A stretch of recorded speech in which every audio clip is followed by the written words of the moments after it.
The asphalt shimmered under the searing California sun as Julian Carter gripped the wheel of his aging Ford sedan, his knuckles white from the pressure. The road stretched ahead like a river of fire, cracked and wavering in the heat. He hadn't said a word for several minutes, eyes focused straight ahead, lips parched, but steady.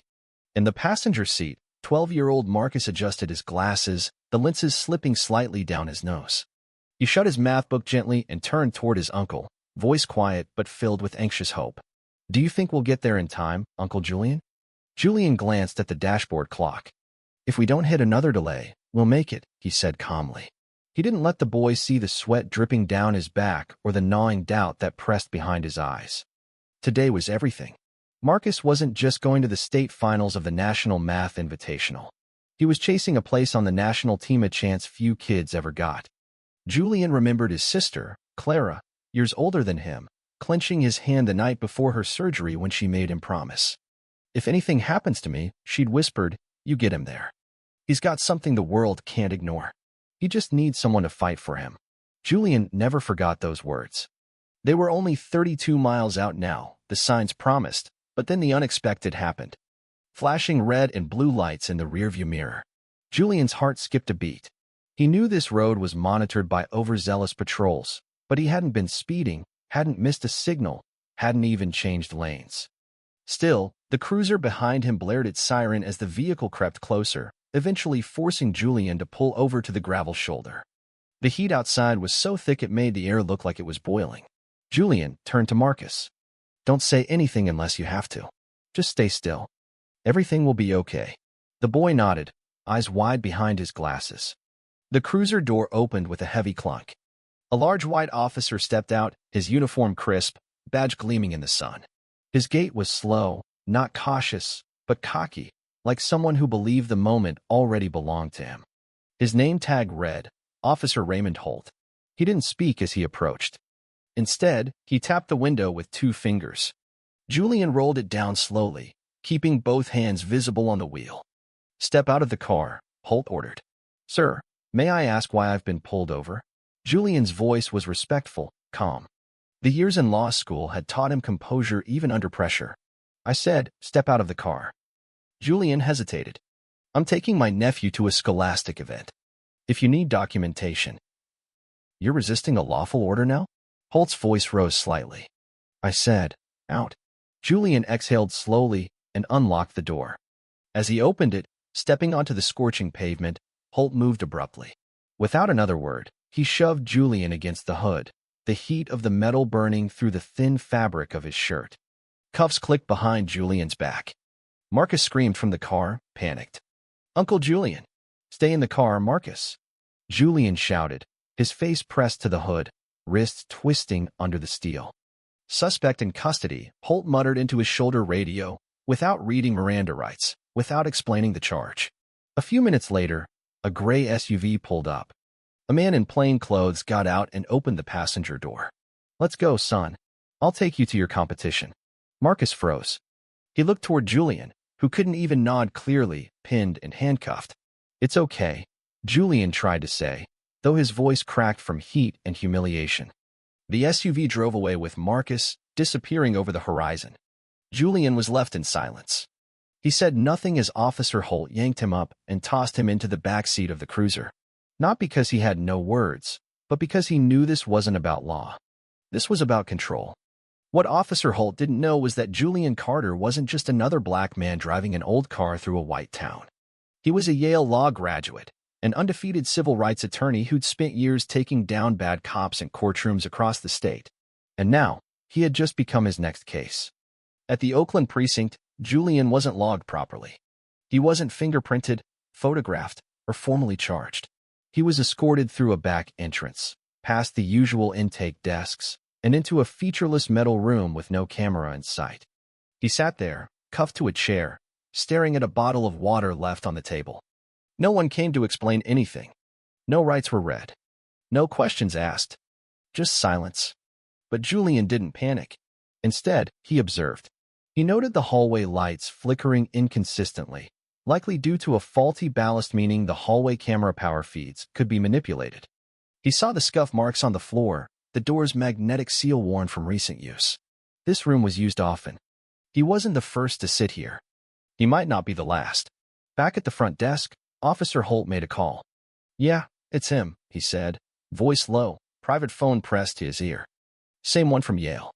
This time, I'll make sure the paperwork lines up. No wiggle room. We bury him properly." There it was. Not just an abuse of power, a vendetta. Julian's arrest wasn't a traffic stop. It was an execution of an old grudge. A decade ago, Holt had been exposed by a law student Julian for falsifying reports during a campus protest incident. Julian hadn't even said Holt's name at the time. But Holt never forgot. And now he had Julian in cuffs. But what Holt didn't know was that someone across the street had filmed the entire roadside arrest on their phone. A 20-second clip of Julian being cuffed without resistance, with Marcus screaming in the background, was already circulating among local activists. Back at the station, Julian waited. He counted time in cycles of breath. 1, 2, 3. Then, a young officer entered, dropped a file on the table, and left without a word.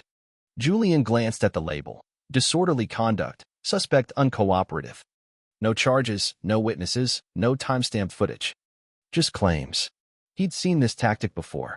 Officers write vague accusations and trust the DA to rubber stamp them into something more official.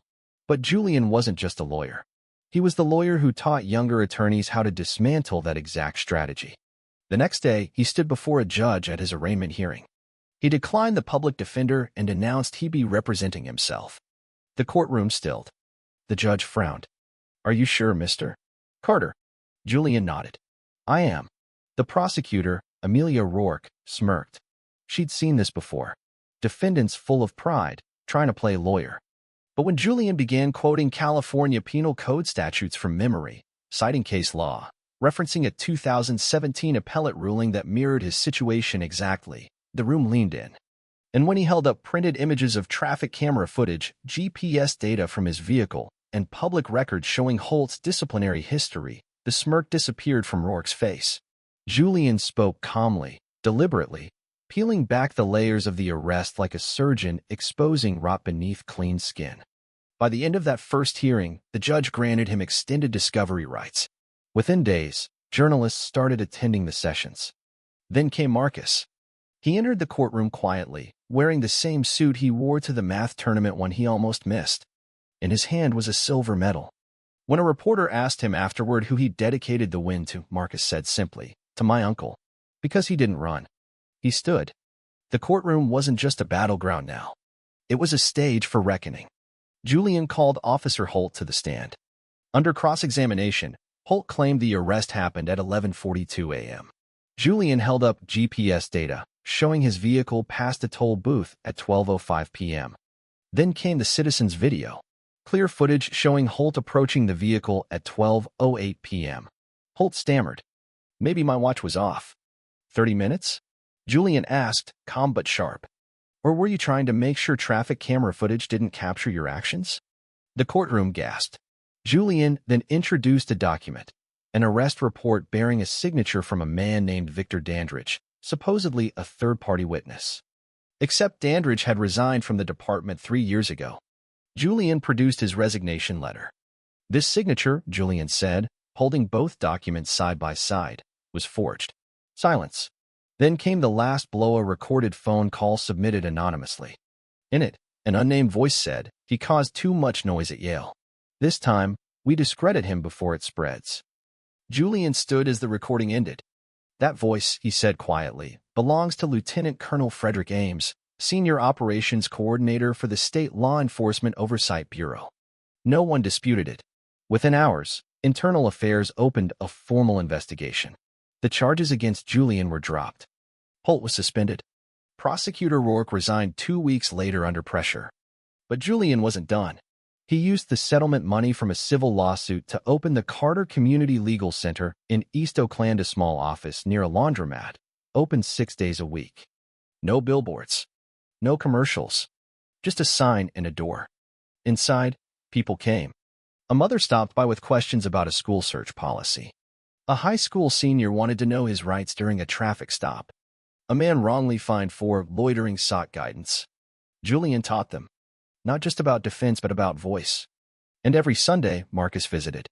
One weekend, he handed Julian a copy of his first published paper. The title? Proof and Justice, Solving Systems That Don't Want to Be Solved. Julian smiled. It wasn't a happy ending. It was a beginning. And for the first time in years, he believed the scales of justice, though still uneven, could be tipped, one truth at a time.